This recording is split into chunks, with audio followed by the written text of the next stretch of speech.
thank you so much for spending time talking with me. And both of you have individually worked with FirstWorks, and now you've come together, which is such a marvelous good thing. Thank Consuelo. I thank Consuelo for many things. Yeah, because long time ago, 2009. Yeah, that is when the so-called project residency at the RISD. Right.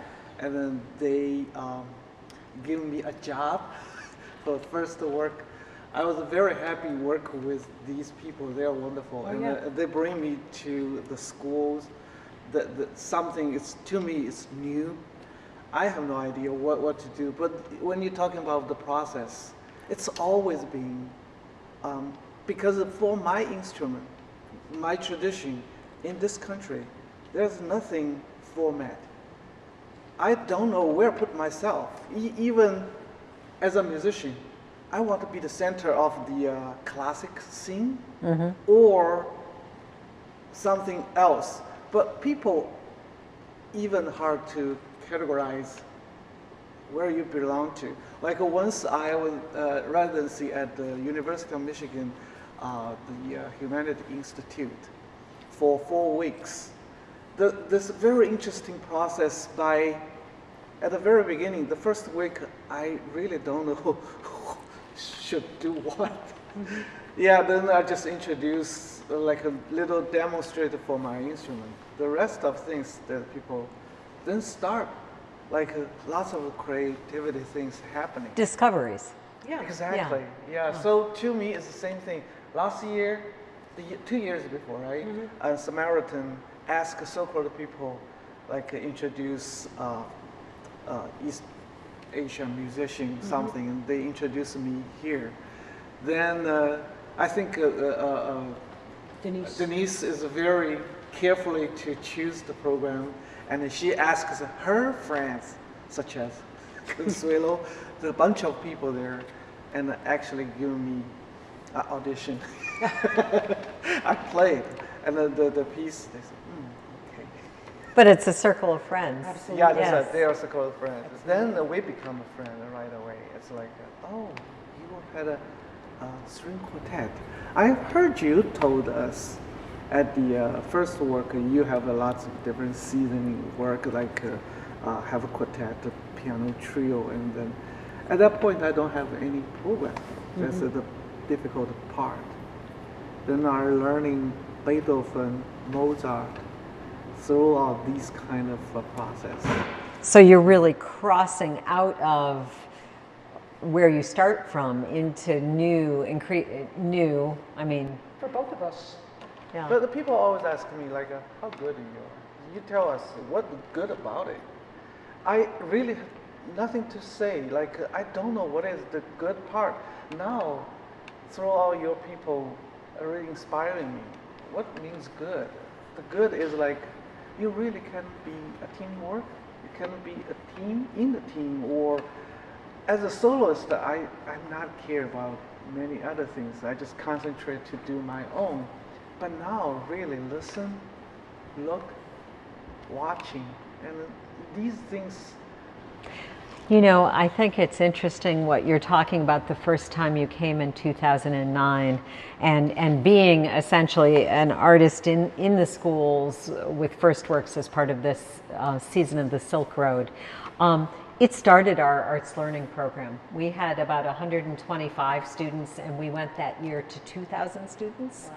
And you were a central part of it. So there's this really magical thing that you've brought about with this project, it being the 7th that you have brought to FirstWorks among your, vast storehouse of many new projects you bring. But what inspired you? You met Yanwei, but what inspired you for Crossings? Yeah, I could feel that there was an intensity to his playing, and also a real desire to play in a lot of different genres, and I could see that was clear. He listened very well, and I looked up some things on his website, and I heard different things on YouTube, and so I knew that he was interested in all kinds of music. And he said that to me. He said, I'd like to do more things with you. What can we do? And he immediately sent me music over the internet. I said, okay, he's serious. Okay. This is a real conversation. That's right. It's not just lip service. Right. And so it became very, very strong. It kept, we'd talk every few weeks or a few months, like, well, how are we doing with this next process? And it's always been, of course, one of the real missions of Aurea is to cross boundaries in so many different ways. Right. And we have crossed cultures many times. And I like to confuse the lines. I like to blur the lines. But this is the first time that I'd ever played any music with TAPA, that is for sure. And so when Yang Wei came to my house and stayed over, we had to work out. These were pieces I never heard. And so he showed me a little bit, and then you feel it. You have to feel it. So you have traveled back and forth, or have you mainly communicated? A lot of it's been on phone, but he's come here a few times. And also she being in Chicago and being in Milwaukee. In Milwaukee. Yeah, so we met even. So it's this itinerant creative process. Right. And just in this week leading up to Sunday's premiere and concert, She's what is the very rehearsal? open. She's very open and listen to. Then it's kind of a very raw idea. Just throw it, and then she will shake up and it made a shape to me. And then finally, I was thinking, wow, that is something. It's good learning process to me. Yeah, I mean, I love it. I see. Yeah. So your role, I mean, you obviously play and perform, but you're artistic director of Aurea. And how do those dual roles work? Well, it is interesting. As artistic director, I really do feel it's a collaborative. It is a collaborative role, except that in the end, I sculpt the program, put it together, but I don't feel, we've got an actor, we've got Nigel Gore, we've got Chris Turner, this wonderful improviser who's also extremely well versed in classical music and knows a huge amount, has a great ear. Has a great voice. And a great voice. Oh my God, his speaking voice. A great voice, and he has a lot of theater experience too, so he's interested in everything, and he loves poetry, knows poetry, so much of it, he's really fervent about it. So I like working with people that are not confined to their own discipline. And that's sort of that's really how the group began. It was with these people that Nigel is absolutely passionate about opera. I mean, he loves opera. He spends every last penny going to the Met Opera whenever he can. Who knew? And so he has a great ear for music, even though he's not a trained, musician, but it's important to him. And so words and music are important to him. Chris Turner, words and music are important, and different cultures are important. And so I think, I take that role very seriously because I'm working with people that are wonderful artists in their own, but I always want to bring their strengths to it. That's part of how I work it. If I didn't have such great people, it would be an even harder job. There's a different difficulty because I want everyone to feel like they are part of this process. And when I look at the poems, I'm thinking sometimes, I think this is a poem that you would really love. What do you think? And then, then he thinks, what do you think about this one? And so then we throw a lot of things into the pot and okay, now I know where you're thinking, where you're going, so now let me come up with some things. And I say, okay, now you have to hear the music. These are the pillars of the music.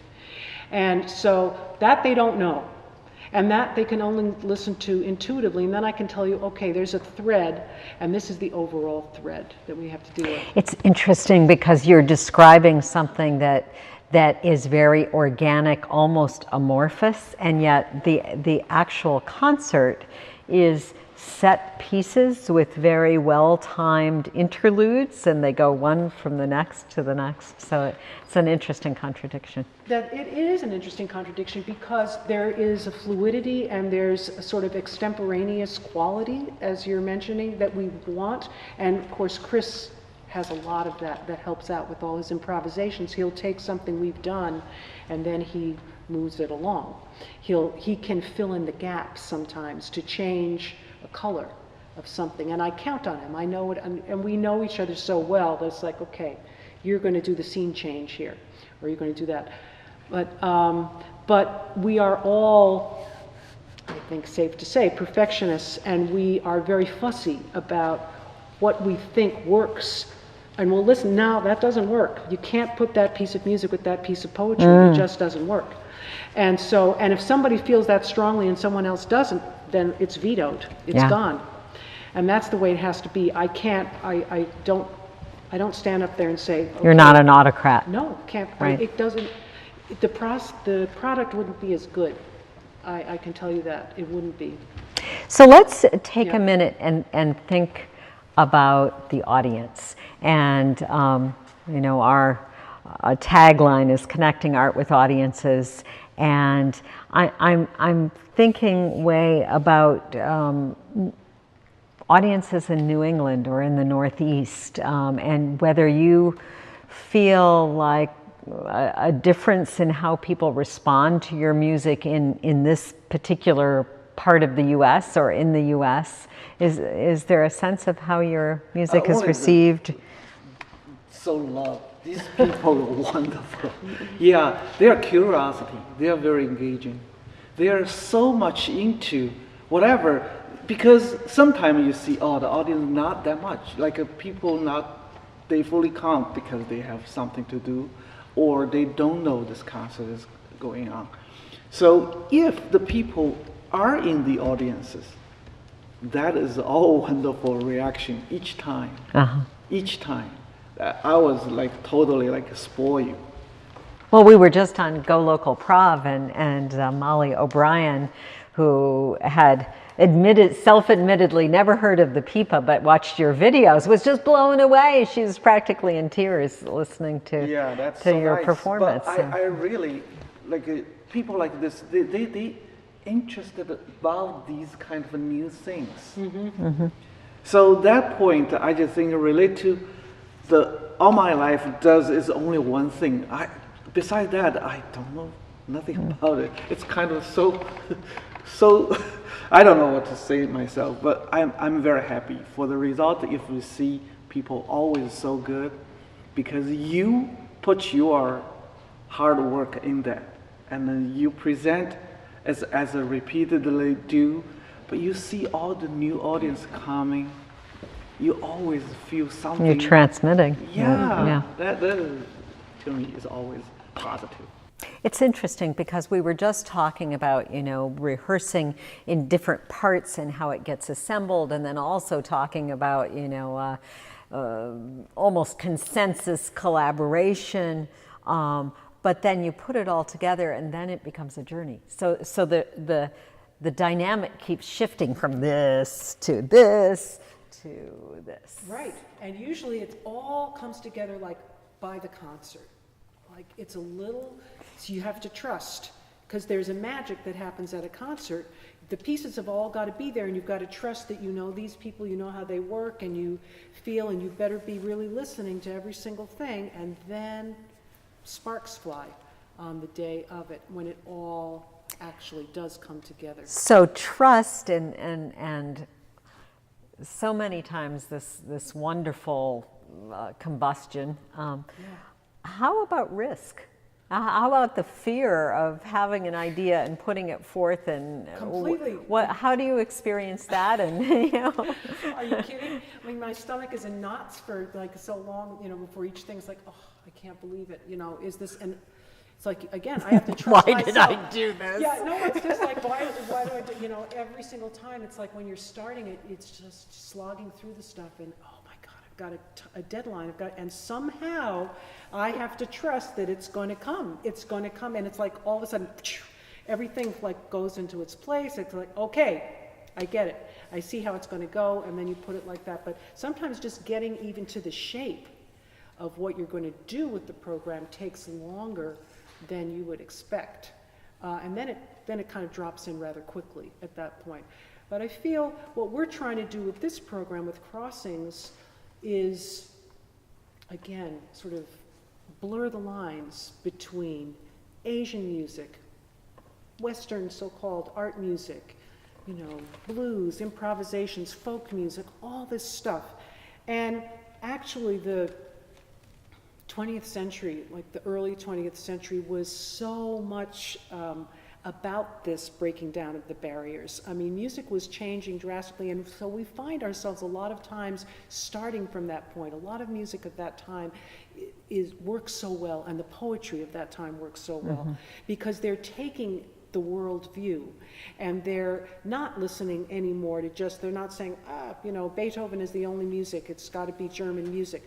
And I love German music, and I love Beethoven, but it's not just about that. The French, all of a sudden, the French are very, very interested in exotic cultures, very interested in Asian cultures, Hispanic cultures, everything. So this stuff starts coming up in jazz. So Ravel, I knew in my head right away, well, the Western, for sure, Ravel's going to be there, and it'll be the Ravel String Quartet.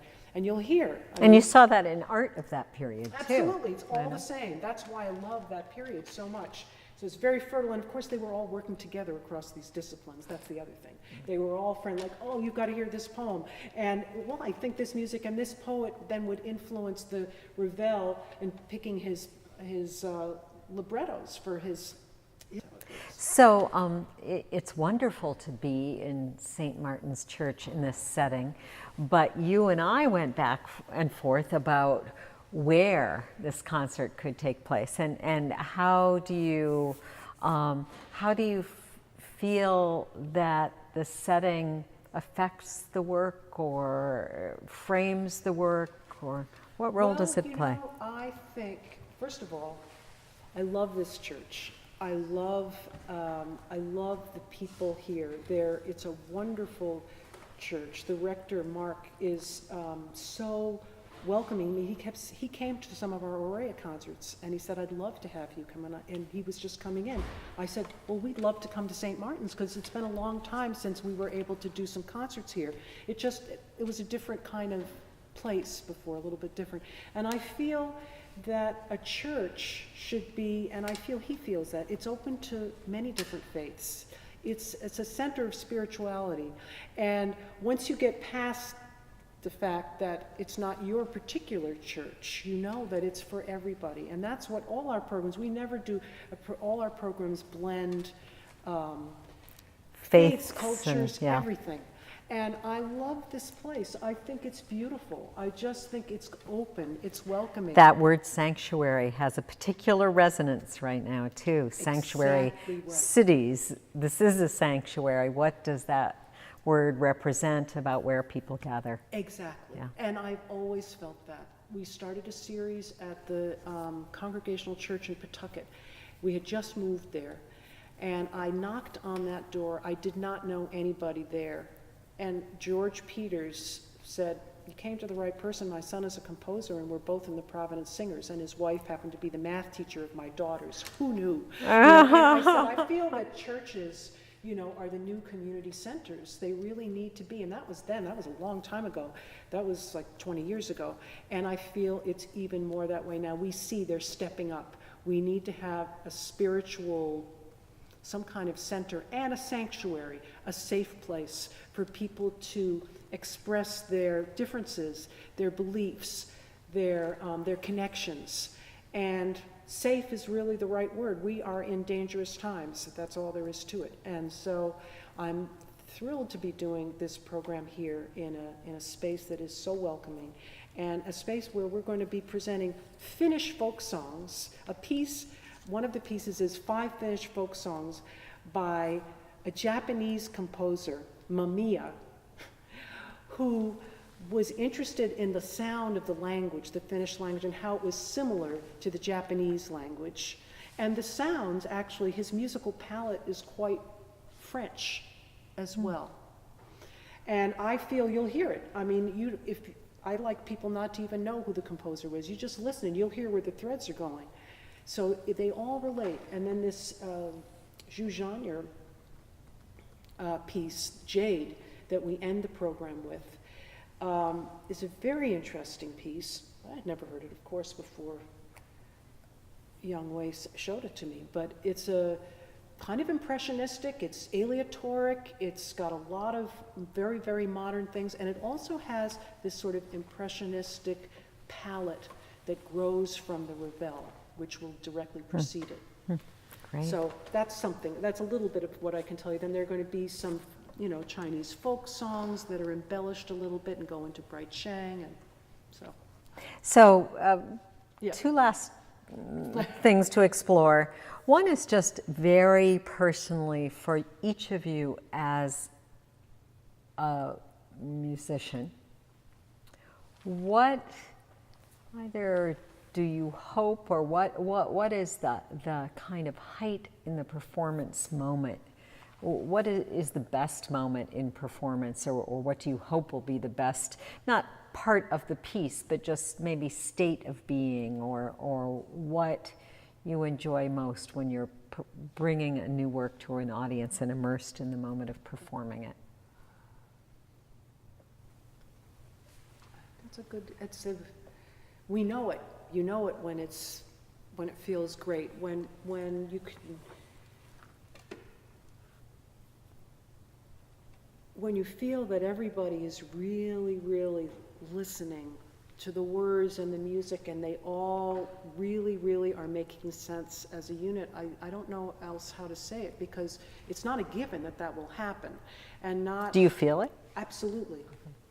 That's all I can say. And we can all feel it. We'll walk off the stage and say, wow, you know, I want to do that program again, you know, and again, and that's the way we felt about the Trilionis and many things that we've done for you. Mm-hmm. So I think that's, I don't know how else to describe it, but you know, when the connection is really strong and vital, and that everyone, you're just like, you know, in sync. And when, to how me, about like you? meet all these new people, like as now as become a friend, twice seeing them, you know, we just meet them in the rehearsal place, and wow, you play so good. It's really good. I hear something not heard before. It's like oh yeah, why not trying like this?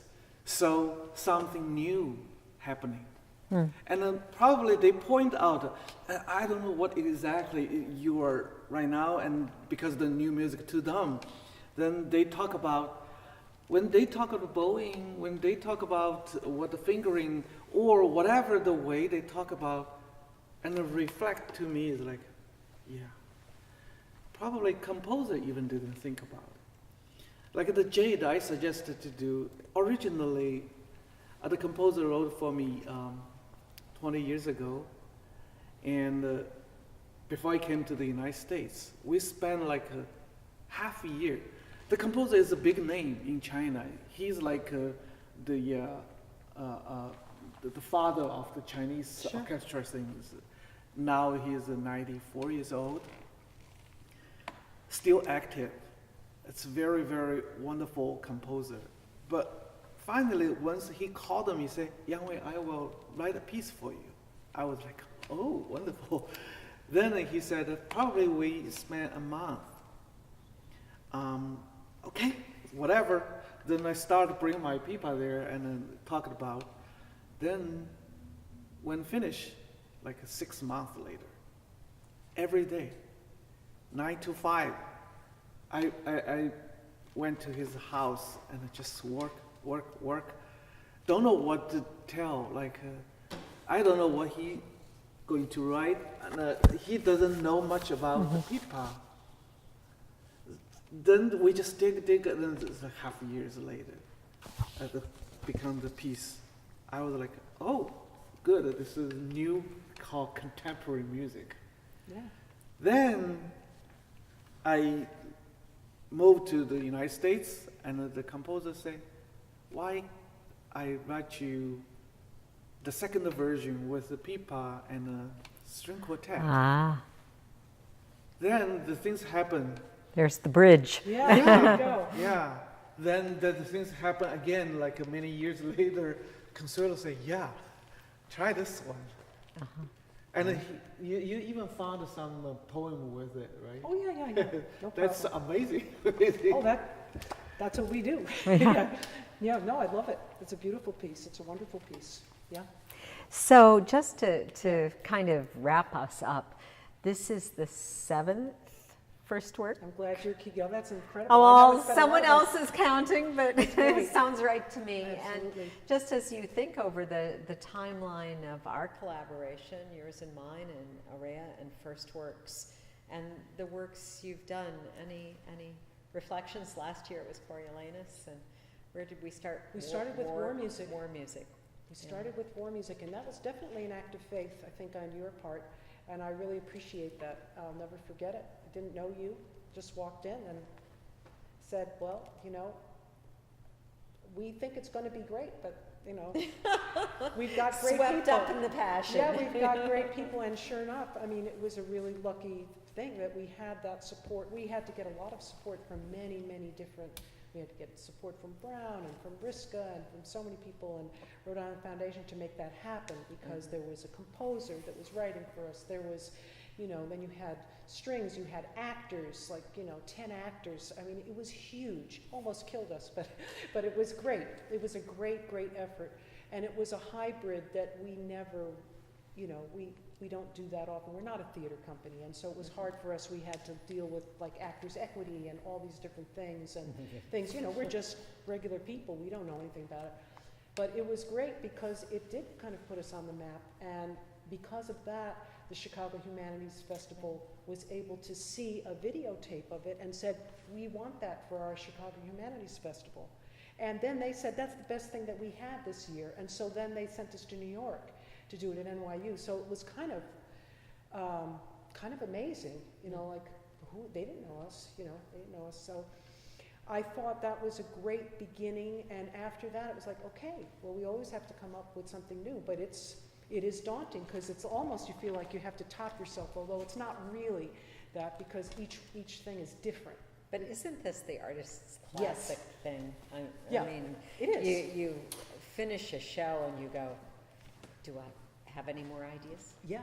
Am I dead? Can I keep going? Yeah, exactly.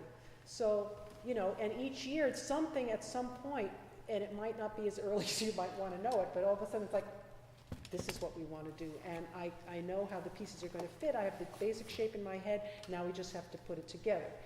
But it happened with the Burgess, the Anthony Burgess project, which was a fascinating project. And that was something I knew about Anthony Burgess a long time ago. I bet he was a musician and that he loved music.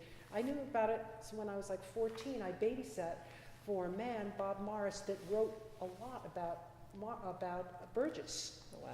He was a city college professor, and he would play. He knew more about music than most people, so I'd always go to babysit. The kids would go to sleep, and he had all these books. I'd be reading Burgess and listening to the recordings. He had this stuff all out, and we would talk and talk and talk. And here, then I come, and Paul Phillips says, "Oh, did you know? There's all this music that he wrote." I said, "I would love to be part of that project." And my friend Bob Morris, actually, he didn't know how much music. He knew that he knew a lot about music, but he did not know that he was literally a composer just as much, and considered himself a composer more than a writer. At first, he wrote sort of in the closet every day, just wrote a fugue every day. So that to me was a fascinating thing.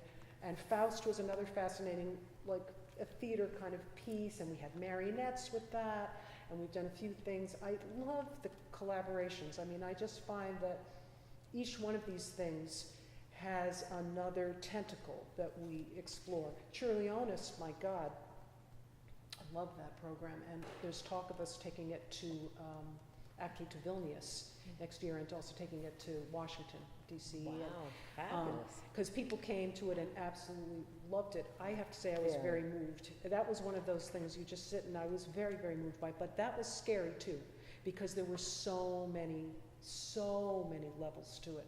The whole choreography of the paintings that had to be there, that was scary, but it was beautiful. I loved that the lighting and everything worked out so well. And we had 4 chorusmen. We had the Fred's group, Schola Cantorum, did some piece because I needed vocal music. So it was like we sort of broke the bank, but we had to do that. We needed a piano because he wrote so much piano music, and that's what you find as you're going along. That's part of the process. It's a little bit part of the hair-raising part, but sometimes you know, it doesn't matter, that's what has to be done, otherwise you can't do the project, period. Right. You just can't do it. So that was a fascinating work. And to read about him, I didn't know anything about Chirlionis before.